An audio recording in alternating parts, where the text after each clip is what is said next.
our history goes back, what, 30, 35 years, something like that? A long time. And dare I mention the Watt scope?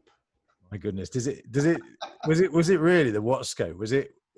Yeah, it was when I first met you, it was in 1989. I was working, it was after my days at Luton Sound and Lighting. Yeah. And I was working with Dave Winfield at Jivelight for a year or so. Oh my goodness. Now, you see, here's the thing right now. Here's a twist of fate. Okay. Yeah. I was working in a nightclub called Micmac in Carlton Kirchen in Germany. Right. And this guy turns up to the DJ desk and his name was Pepe. And he owned a company called Copperluf. Yeah, I remember them well, yeah. I remember Pepe, actually. Yeah, and Pepe, right, he couldn't speak a word of English. So he comes, Guten Tag, kann ich have ein Rekord? So I said, so obviously I could speak pidgin German, right, at the time. And he asked me he came back after he'd heard his record, and he came back, he says, I really want to work with you. Will you come to Spain and work in my nightclub? That's how it happened, is it? Yeah. And on the DJ box in Micmac, massive nightclub, 5,000-6,000 people capacity, huge, great big thing. It had all those ACR moving heads back in the day. You know, the old ACR. Yeah. And that was it. So I left my job, been there for 3 years, went to work for Pepe in Spain, of all places. And he says, right, well, my lady that does all the export is having baby, and you need to do job. I pay you well, and at weekend you work in my nightclub. So he owned Copperluf, did he? He did, yeah. As was he quite a short guy? Short, Spanish, German-speaking. Yeah, that's it. Yeah, Right. I remember him. Because we used to sell a lot of that product when we through Jive like that, and Sapro from France. But the Copperluf product was really good, actually. It was very well engineered by the standards in those days. It worked. It was easily serviceable, replaced brushes, etc., etc. And I was Dave's repairman as well as selling the stuff. So. You was the repairman, and I remember getting this phone call from Jivelight. Yeah, first of all it was Dave, I think, and then later on it must have been yourself. Yeah, and Dave would go, right, yeah. My serviceman, which would have been you, has said that these bushes are ill-fitting. Oh, right. Or something like that, and you need to move it a little bit to the left or move it to the right. Well, and of course, so in Copperluf, how does an Englishman that spoke German but not a word of Spanish try to explain on the production line how to move the bushes? Okay, so it was impossible. So I went down there and I moved the bushes myself. It was easier. It was just easier, right? Go to the punching machine and say, "Hey, mate, move this over," but on the back of a fag packet. You with me? And that's how I got into learning how to manufacture disco lights because of Pepe. I was there for 3 years. How did you because the Watt scope was your innovation, wasn't it? Because at the time, with all the super clubs emerging and everything, they were current at the time. In the clubs, they were moving rigs around and moving lights with hydraulics, weren't they? And they were. You came up with a hydraulic arm. And that's right. And we sold. The Watt scope was born. I remember putting it in the Jivelight brochure. The Watt scope was an arm like this. It went hydraulically and would go up and down, wouldn't it? Yeah, we sold about two and they're about £1,000 each. Yeah, exactly, a grand each. We sold like about, I think we sold like something like 500 or 600 of them, around Europe and all over America, everywhere. I mean, this Watt scope went crazy. Yeah. I mean, what a name, the Watt scope.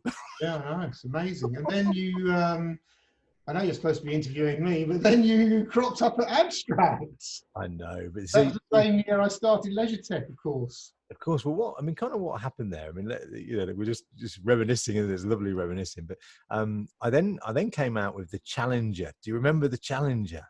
Challenger, I do remember the name. Yes, that was 4 Watt scopes bolted together. Yes, remember it? I remember that. Yes, and it was a take on the Hippodrome. Do you remember the lowering lights in the Hippodrome? They came down and opened. Do you remember them?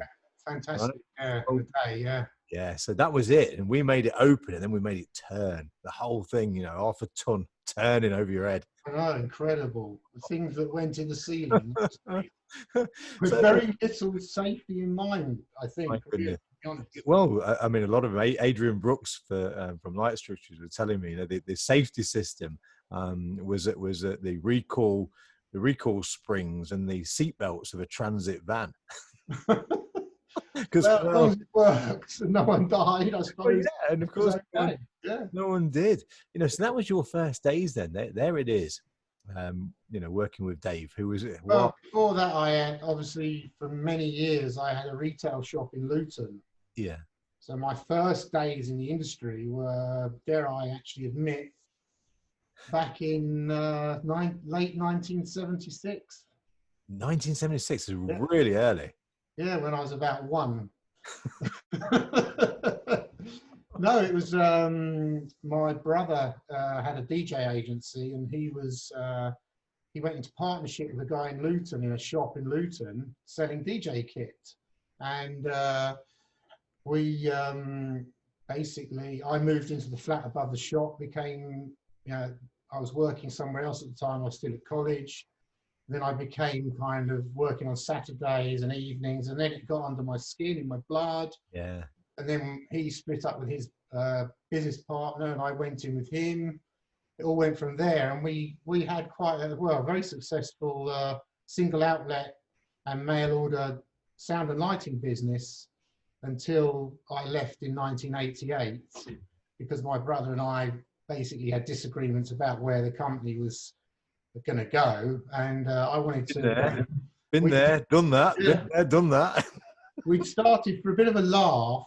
We actually manufactured our own speakers at the time, and we, a bit tongue-in-cheek, called them Henden speakers for historic reasons, which I won't bore you with now. But and then when we had the shop, we were buying so much product. We were getting the best rates from suppliers. Yeah. People like Pulsar and Cytronic and all the others in the you know, back then, NJD, of course, Yeah. and many other names. And we had other businesses coming to us, shops and installers, saying, hey, will you supply us at trade? So we started up a bit tongue-in-cheek again, a site called Henden Products Distribution. And before we knew what, that was doing like $250,000 a year. No way. Yeah, and it was solely managed by me. I managed the entire thing as a little bit of a sideline to the main business. And so actually that's why my brother and I split up, because I wanted to start up a distribution business separate to the retail. Yeah. The retail shop became a customer of the distribution company, so that they were two separate identities. Because of course, at this time, this would be the time when Ian Potter would have been. He was a customer. He would have started distributing program Systemi, wouldn't he? This sort of time. Yeah, when he had Leamington Sight and Sound, Rigby Close, if I remember. Yeah, yeah. He started his shop and he bought all of his initial shop stock from us. I delivered it personally. Did you really? Right. It's just fantastic. What a lovely industry it is that we're in, isn't it? Yeah. So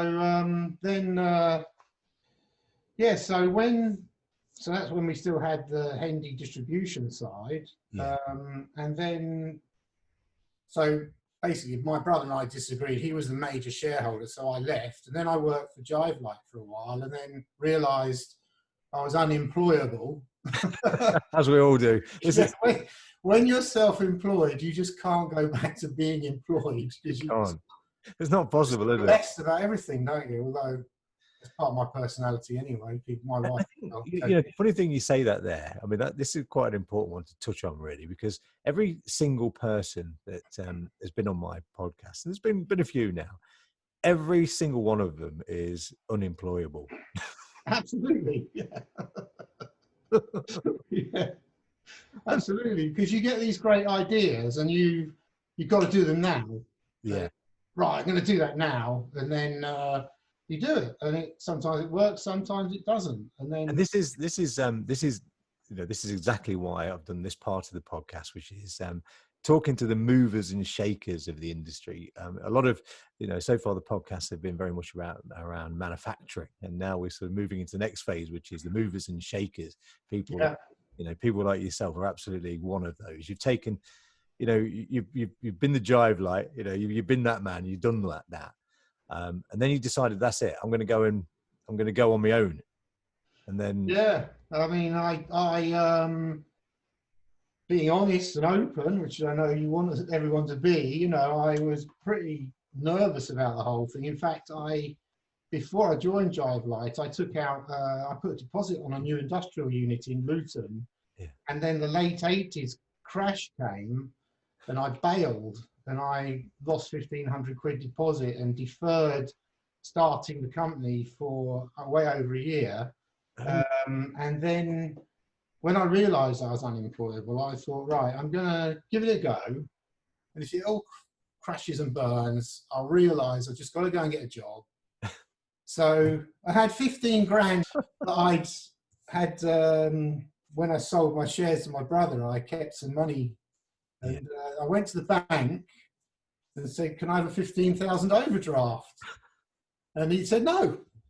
He said, I said, well, I've been a customer. This is the Midland Bank in the day. They didn't like entertainment people, did they? They just didn't like us. No. So I said, I've been a customer for like 12, 15 years, personally and in business, and you won't even give me 15,000. So I toddled off to Barclays down the road, and the guy, he listened to me for an hour, and he said, do you know what? I think I'm going to give you a go. So he gave me the money, and I started the company with 15k overdraft and 15k cash. Yeah, so there you go. They just went for it, and then the Gulf War came. Oh, I believe it's just perfect timing. This was going great, and then it disappeared to virtually nothing. Wow. And I thought it was, I think that was like mid 1991, and I thought, we're just going to have to throw the towel in here and give it up. But we carried on. There's the thing. This is the problem with our industry, isn't it? I mean, this must have happened to you multiple times, because it's definitely happened to me. Is whereby our businesses, right, they hit the buffer of which you're thinking, you know what, it's time to throw in the towel. The towel's got to go now. And then we get saved. We do. And part of the savior then was the person I'm talking to right now, Steve Watts. Who'd invented the twister. Yeah. And I had customers coming saying, hey, can you, this new product, Abstract, can you supply that? And I'm saying, well, I don't know what that is. And I remember it's my good friend, I haven't seen him for years now, I hope he's still okay, Simon Valenti from Avanti in Bedford. Oh, goodness gracious. You probably remember. I've seen him for years. Simon and Enzo. I've seen Enzo, actually. Yeah. He said, oh, you really got to get some good stock of this stuff. I just can't get enough. If I can get it from you as well. So that's when we started our relationship with Abstract, yourself. And we literally, I guess you were part of the reason the business started to gain momentum again, because we were selling, well, we were just selling everything we could get. Do you remember your old director, Alan, obviously? Yeah, Alan Fleetwood, yeah. He died. He died a few years back, yeah. He used to come piling down, because he lived in Somerset, didn't he, or somewhere like that? That's right, yeah. And he used to come piling down from your place. With all the goods. He had a little MR5 or something, a sports car. He did. And he used to cram twisters, scat scans, you name it, cram it full. Every nook and cranny would be full of boxes. You'd offload at our place at 8 o'clock at night, and then toddle off down to the West Country. Just great, isn't it? It's great, isn't it? And of course, we just stay open all hours. As long as we were shipping goods, as long as there was stuff going on, we'd be doing stuff. I mean, you became just such a fantastic customer of Abstract. You was one of the my brother Rob. He only wanted to allot maybe 2 or 3 distributors in the entire country, of which you was one of them. Eddie Smile was another one. Eddie, yeah, God rest his soul. Yeah, amazing. But the thing with Eddie is, Eddie had got a temper. He had a temper on him, didn't he? He did. He'd be fine up until a point, and then he'd just lose his rag and walk off, or wouldn't talk to you for a month. It's true. It's true. And then all of a sudden, when he ran out of stock, all of a sudden it'd be your mate again. Yeah. He was a character. And in fact, he's one of the people who, to be fair, he's supported me from day one, albeit I remember he had a lockup in a barn in St Albans or London Colney or somewhere where he used to store all his stock. And I'd go there and I'd think, do you know what? How come this place just doesn't get robbed? It was literally a wooden barn full of stuff, you know. It was rammed with like probably Yeah. 50, 60 grand's worth of disco gear. Yeah. And he said to me, he says, oh, so you're starting up a distribution company, are you? I said, yeah. He says, well, what do you want to do that for? There's enough of us already. I know. But having said that, he did support us, and he was supplying us with TOA and stands and bits and bobs. Yeah, So, he had his little niche market, didn't he? And he'd got his mates, and you know, Kevin Hopcroft, you know, always says many wonderful and beautiful things about Eddie because of the rope light, you know, because obviously when Kevin invented the rope light, Eddie loved it, didn't he? Yeah, he was amazing. We used to call him Steady Eddie. Steady Eddie. So Leisuretec, Leisuretec then, so you're starting to distribute stuff like, you know, Abstract, NJD, all the different products, and I mean, and you started to grow rather exponentially, really, didn't you? A bit like yourselves, the first sort of 6 months trading, I think we did 165k, and then the next year was 350, 550, 980, 1.6, 2, and our first £1 million year was 1994, which we came close in 93 at 980 or something. But one of my objectives at my old business was to do $1 million a year, and I never did it. I got to about 900 and then I left. And so when we did $1 million in October 94, went on to finish on like 1.6, I think it was. So here's the golden question then, because Peter Johansson, in a previous podcast, he said to me, the only thing with British companies is they struggle to get over 3 million. Have you struggled to get over 3 million? I think we did that the first time in about 97. 97. Our last 2 years, dare I say, we've been very proud of. We've done like about 12 and a half. No way. 12.5 million. They've been the two best years of the company's business. 12.5 million pounds from a workshop serviceman. That is a long time ago, though, and we've had our ups and downs. I think in the recession, obviously, the bank crash and everything, and shrunk the business way back down again, then grew back up. Yeah, well, it's definitely been shrunk now. That's for sure. Yes, it certainly has. I'm sitting on the Mary Celeste at the moment, actually at the office. I come to the office because it's the safest place. There's no one here. You come to the office because you know no one's going to ring you. Yeah. And there's no Amazon delivery drivers who seem to come to our house about 5 times a day. Yeah, that's got to be something for your missus, because that's what happens. My missus, something turns up daily. Do you know what? Why don't they have a list like you do when you're ordering stock for selling? You have a list of stuff you need, and then order it in one go. You know, they'll just get a parcel randomly comes from, and I'll say to them, Mrs., what's that? Oh, it's a pair of shoes. Okay, right. Well, why is there another box coming the next day? Oh, well, that's the same shoes but a different size. I know, it's crazy. And then half of it goes back anyway, if not 3/4 of it. But it all goes back. We digress.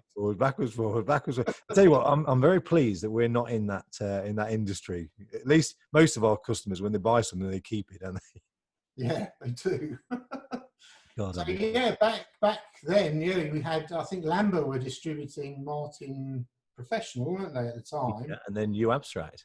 And then we had Pulsar, Clay Packy on the lighting side and things like that. So and in just winding the clock forward, in 95 we moved to our first unit in Leighton Buzzard, and since then we've grown. We've amalgamated 2 units, and then got 2 other units which we use for storage, etc. So yeah, it's kind of grown, and market's grown, and grown into different markets.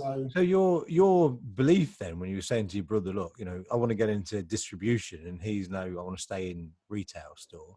It was proven then that you had that right. You was right, wasn't you? It was the thing to do. I think so, and I think the difference was at the time, and even now, I guess. Back then, there were a lot of companies into distribution, but they were also installing, they were also retailing, they were even hiring, they were being everything to everybody. So one of my missions was to just stick to the plan and be a pure distributor, so that number one, it kept us very focused on what we're doing, and number two, we didn't compete with our own client base, which was a big bugbear back in the day with some of the other bigger. But so they have now this fantastic distribution company, and I mean, you must be so proud of that, because it's a massive thing to have gone from where you was to where you are now. It's such a huge, you've become probably one of the premium distributors of lighting, sound, entertainment products in the entire country. So UK centric, yeah. That's been a decision over the years. Just stick to the UK. Yeah, focus on that. I mean, where do you see, now that obviously COVID-19 is coming, it's wrecked everybody's business, isn't it? Where do you see what is your exit plan from this? I mean, what is your day one? What are you going to do when you decide, right, I'm going to reopen, I'm going to bring everything back together properly? Yeah, it's been an amazing blow. I've always had a saying, when things go on in life, you think to yourself sometimes in life, oh my goodness, I don't know what I would do if such and such happened. And then, would you believe it? That actual thing does happen. Yeah, it does. Well, it has, hasn't it? I mean, it shocked everybody. And then you somehow you manage it. Your mind changes, your mindset changes. You just manage it. And this is one of those things where, I thought that our business was really strong and stable, with a good spread of customers, good spread of markets, good spread of suppliers, etc., etc. But then when the whole industry and the whole world, we can't, I don't think anyone can actually, certainly in our industry, can actually predict what's going to happen and when. We know we're going to get a recovery. How quick that recovery is going to be, it's difficult to say. My speculation is, if we had a good first quarter, and with that good first quarter and the rest of the year, my speculation, and of my colleague Wayne, we were discussing it the other day, we're probably about 50% of what we did last year, if we're lucky. Yeah, but I mean, 50%, in times like this is, it's acceptable, isn't it? I mean, yeah, there's going to be a lot of people that don't even do anything. They're going to really struggle. At the moment, we're running on like 15%. Yeah. But we've furloughed many staff. We've got 7 working remotely, 4 on site. We could have cut down on more people in terms of furloughing more people, but we've kept on all of our marketing team. Yeah, keeping your sort of, keeping that brand. I have another saying, let's do our best. Yeah. And hopefully our best is good enough. We can't do any better than that, can we? And you're 100% right. And the same thing, with Abstract now, we've said, okay, what we're going to do, because we have no customers really, like nobody has a lot of customers. But what we do have is future customers that are going to start slowly coming back online. So we've started opening part of the factory up a little bit more. We're not going mad. We're just dipping a toes in here. Keep furloughed the people that we need to keep furloughed, to keep them safe. It's about keeping them safe as well. It's not just, they obviously all want to come back to work as quick as they can in reality. But if we then financially, went out of business, then everyone's lost their jobs. Yeah. So absolutely, we've got a massive responsibility, haven't we? Really. Oh, it's huge. It's huge. And we can't take it lightly. And you have to remember, Mike, you know, we all started, you know, we started in the entertainment industry, which is what we love. And we're, you know, fun people. We like having a good time. Yeah. And this is not a good time. So we're having to dig very, very deep into our, you know, into our entire psyches, because it's not who we are. We don't like these decisions, really. No. It's not, No. you know, we like the fun side of life, and you know, the exciting decisions, and these are tough ones. It's like making people redundant. No one likes it. You know, no one wants to do that. For people who know the business well, you know, it's not. They know that our company, it's all about our team. We always refer to ourselves as Team Leisuretec. We're all one team, whether it's someone goods in out, or even the cleaner, or me. We're all part of the same team. Part of BizzHeadz is to, you know, we dig deep, and we you know, we want to know the warts and all. You know, that's just the way it goes. That's the way it goes. I've only got rose tinted warts. when you accept the invitation, you accept the challenge. You know, so, you know, what would you say in your entire career has been, you know, the biggest down moment, the moment that's probably brought a tear to your eye? What would that be? The company, like, we owed, you know, probably owed £1 million. We had a 300k overdraft, which was maxed out, and we were asking for more. We were owed 750,000 by customers.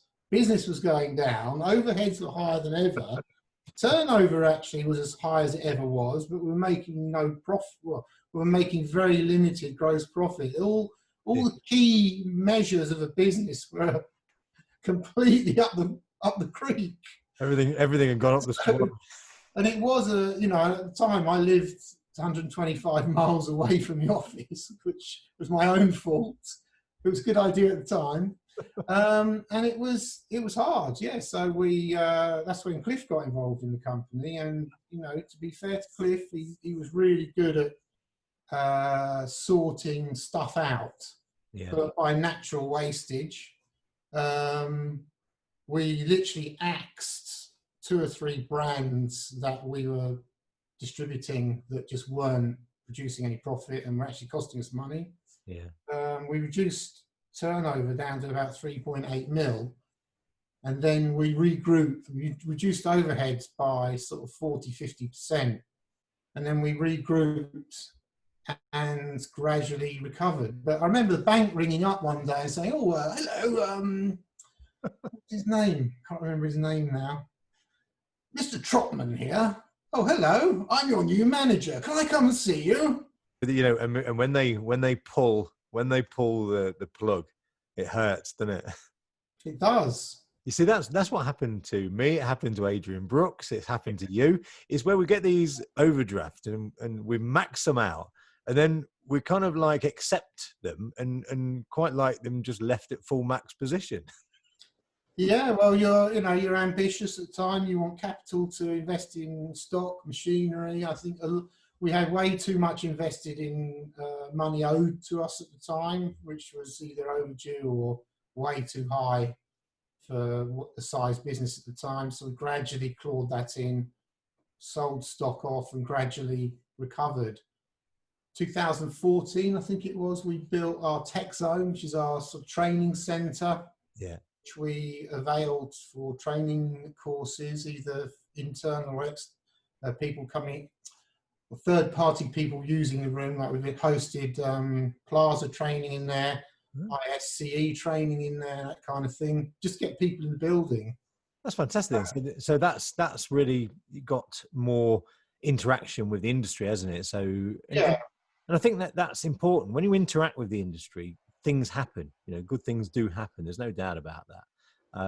You know, I think these podcasts have been a great proof of that, because when you interact with people, then, you know, that's because business is all about people. It's all about talking to people. And when you stop talking to people, then it's over, isn't it? It's over when you stop. You've got to put yourself there. You've got to, communicate. You know, I mean, I don't do enough of it personally, but we have some fantastic people in the business who do interact with our customers. I do more interaction with our suppliers, I guess.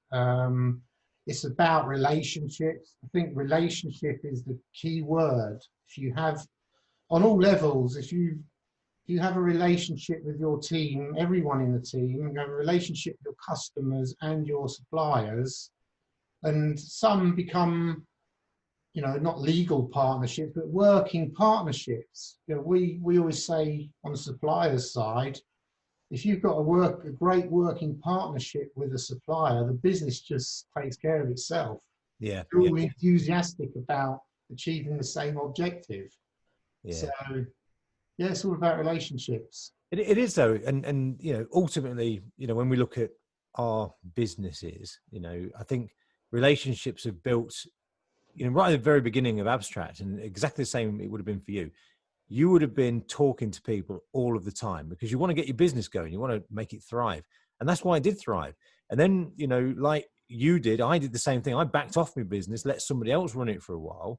And then that's when my trouble started, because it wasn't being run, you know, totally, the decisions weren't being made from me. And It's now, hard, isn't it? yeah. And now you see all the business decisions are made by me, and they're carried out by others. Yes, it's it's a hard balance. You have to let people do their thing, and you have to let them make mistakes. It's a classic management thing, isn't it? Luckily, we make more. I'm talking throughout the business. Everyone involved in the business, we make more good decisions than bad decisions. The bad decisions are few and far between. And sometimes though, as you get older, you want that. Now, I always ask these questions, and these questions are important ones, really. Now, you imagine that there's going to be some younger people listening to this podcast, and they've not reached the highs or the lows that we've both been through the last 30 odd years. What do you think the true secret of success is? There is no 9 to 5.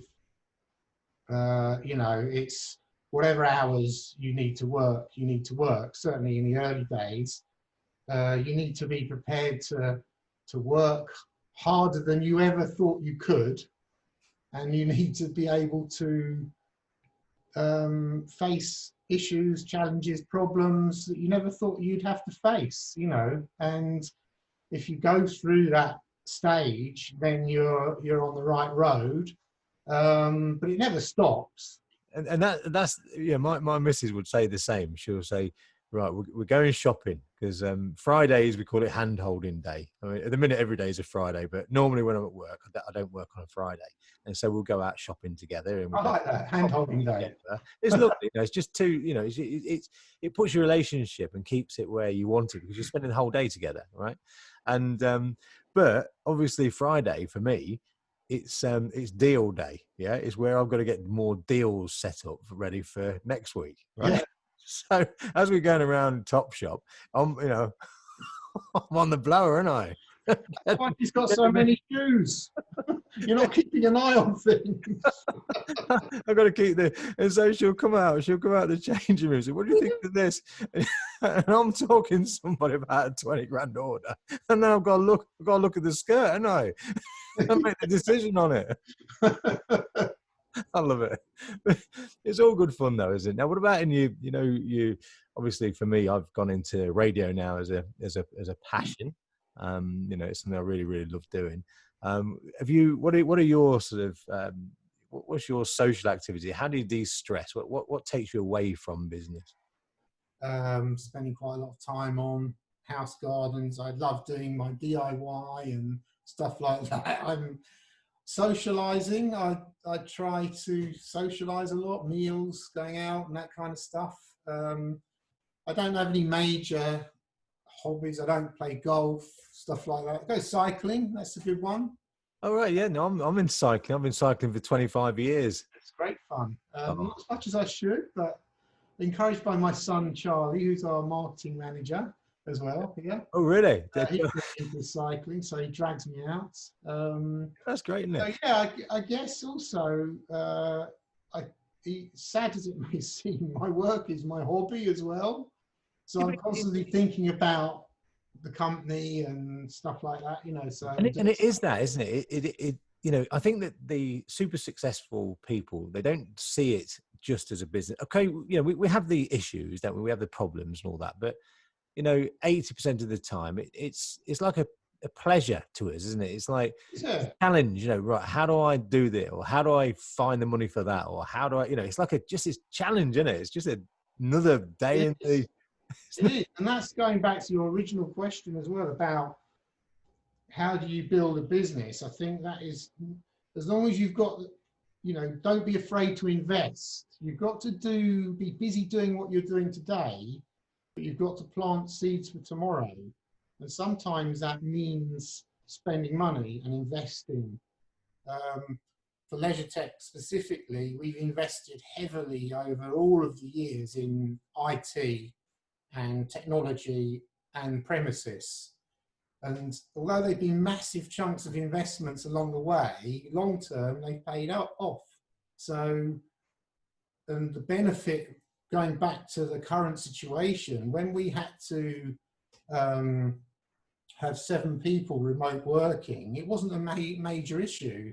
Because you're obviously quite technically, you know, you've invested in the infrastructure, so working from home. But how do you ultimately feel? I mean, do you want to bring your people back into the office, or are you quite happy with them to be at home? Is that more of a, you know, can you see yourself, you know, getting rid of one unit one day because you think, I have thought about that, to be honest. I'd lie if I hadn't, but I think the team thing is so important, and so it's great people being able to work from home, but there's nothing like having the team together working together. I mean, like AD Bramlett, our place, he tried to work from home, hated it, absolutely hated it. You know, he tried, honestly, he tried. He really did. He really went for it, but it just wasn't working. And he eventually just threw the towel and he said, I've got to go back to the office. And he'd come into the office every day, just surround himself with a bit of plastic or something. But he loved that. He said, because then he can speak to my brother Dave, and he can speak to Glenn, and he can speak to, do you know what I mean? And there was still that. My team, I walk around the building a lot. I interact with people a lot, and sometimes you pick up on the non-verbal stuff, and you'll say to someone's manager, "You sound so having a good day, or what's going on?" "Oh, I think they've had a bit of trouble at home," and that all matters, you know, all of that matters. So you can't pick that up unless you're actually visiting the office regularly and having that interaction. And there you go. You see, that's because you're a people person. Adrian Brooks, exactly the same thing. And, you know, he openly admitted that he was far more a people's person. You know, the decisions he was making were the £1 million decisions, £10 million decisions, in his case, £100 million decisions. Yeah. You know, but the truth is that deep down, you know, he's just a people person. And you know, Nick McGeechan from that was prior was Newmark, you know, because and now Light Console. He was saying that Adrian has given him lifelines along the way because he's just such a lovely person. And you obviously, clearly, you're the same type. And when you go through these podcasts, you realize that some of these top entrepreneurs, they're just nice people, and they've learned how to create a business. Do you know what I mean? I very rarely completely lose my rag, and immediately afterwards I regret it, and then I think about it for ages after, thinking, why did I do that? You know, I'd have been better off not losing my rag. And because you don't get anywhere by shouting at people. Sometimes you walk in the office on a day and you feel terrible, you really don't want to be there for whatever reason. You have to have a smile on your face and pretend everything's great. But, you know, that's part of the job. And 99% of the time it's genuine, you know. So you can't, you know, the stress, the people at Leisuretec, I'd love to name them all, I value them all the senior people, everyone in the business, you know, from whatever they do in the business, I value everything they do. And I couldn't do it without them. And that's what makes a company, people. And that's what you have to look after. You have to like a plant, you have to nurture your people. And as long as they're supporting you, then you support them. if they can have a hard time, some reason, whatever, not be performing, you try and still continue to support them. Sometimes if you can't change the way someone is, you have to let them go. Yeah, and That's not very often.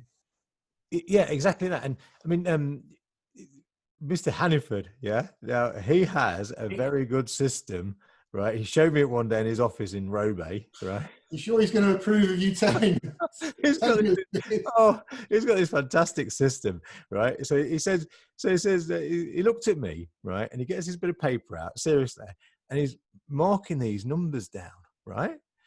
And then he looks at me and goes, "You're unemployable." And basically, he can employ somebody by asking them 10 questions. So I filled out his 10 questions.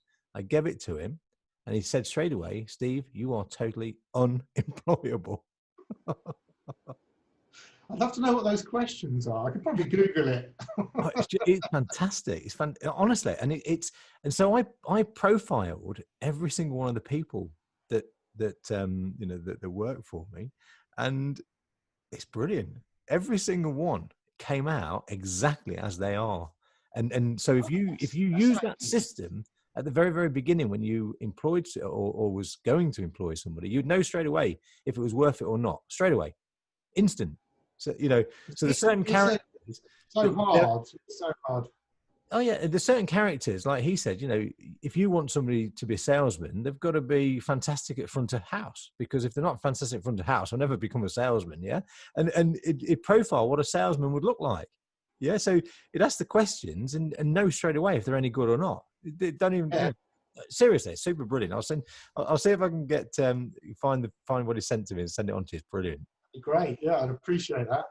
Because quite often, you'll employ someone on gut feeling, and you think, oh, that'll be great. And sometimes they're great, but every time I've had a gut feeling they're not going to be great, and I've gone against that gut feeling, it's always been a disaster. Yeah, I remember. I don't know whether it was just arrogance from my part or what. I don't know, but there was a salesman that worked for what were they called now? Collingwood. That's right, Collingwood. And this salesman, the first thing he asked me was, "What car am I getting?" Right. So that should have been the warning right there. Shouldn't it? Should have been. Straight away. How many sick days do I get? Yeah. So I had him 3 months. He sat in the office for 3 months, right? And I had to hire him a car.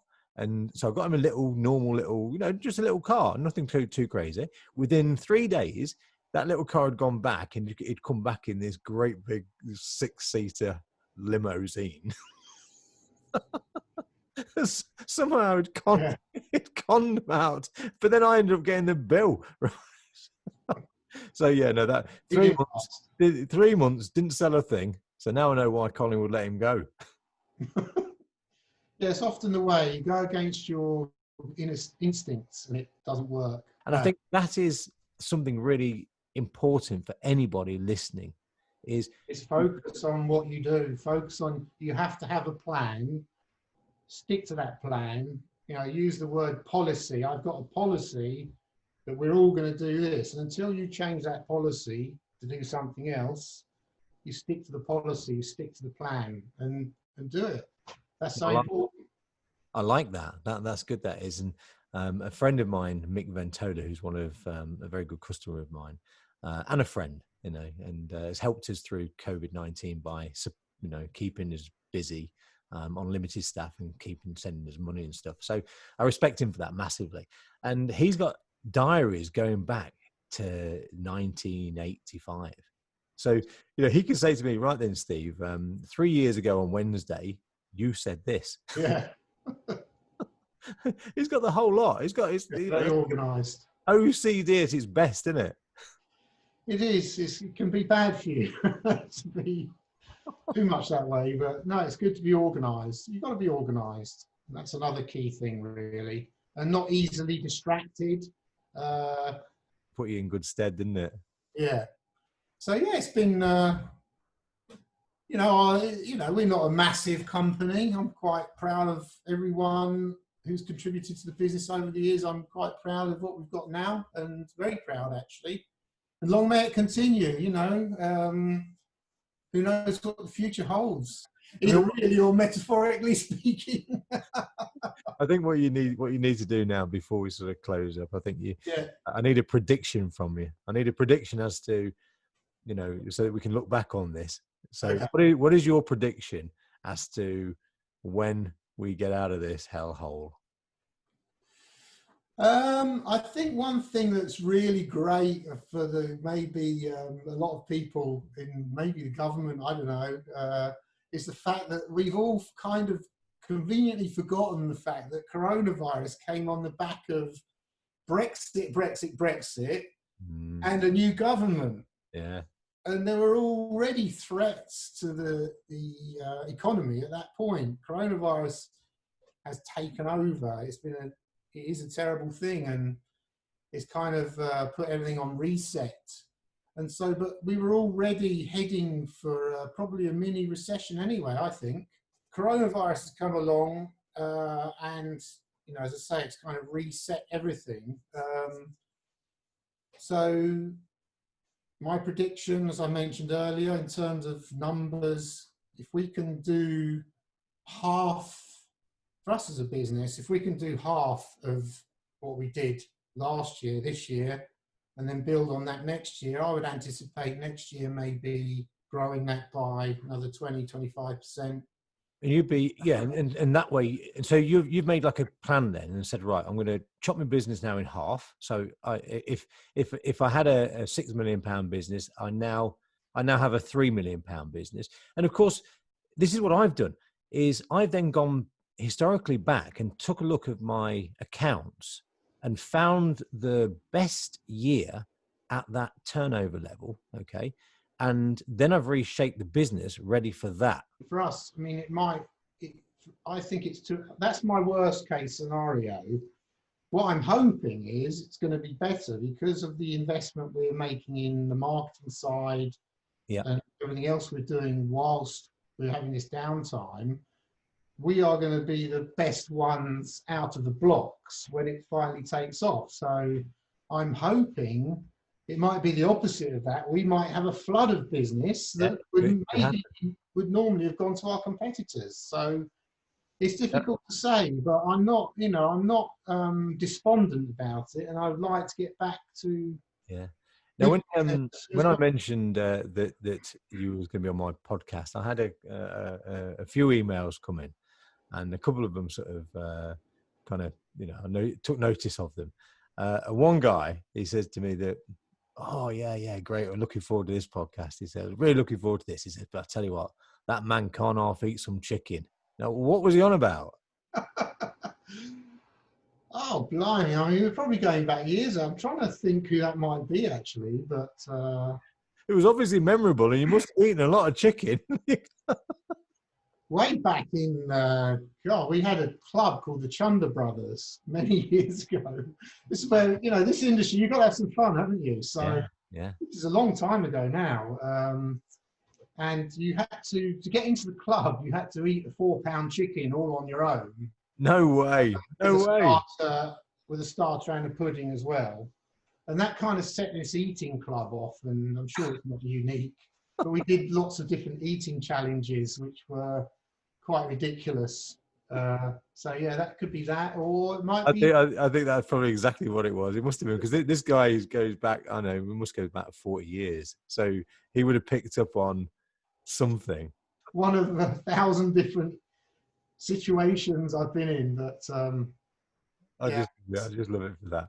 Thanks so much, for taking the podcast. It's been very flattered. Thank you very much. I'm very flattered. A real pleasure, and it's so nice to see you doing well. I know that we're all struggling now, but I know you'll survive, and whatever happens, you'll find that way through. And you see Leisuretec back in the building before you know it, hopefully. Well, it'll be back, and just from an outsider's point of view, you certainly have done well. That the whole industry knows who you are. They know what a fantastic, what a fantastic job Leisuretec has done, how big a distributor you've become, because you have, in reality. And the other word on the street was, which obviously you're not doing that now, but I used to ring into Leisuretec and say, "Oh no, you won't get hold of Mike now. He's in Lincolnshire in his mansion." Oh yes. See, that's yeah. Yes. Well, that was a 13-year stint, actually. Was it? And was it a mansion? I think that's the time you were indulging in helicopters. It was indeed. Yeah, it was indeed. I always had a passion for flying, just love flying, love it.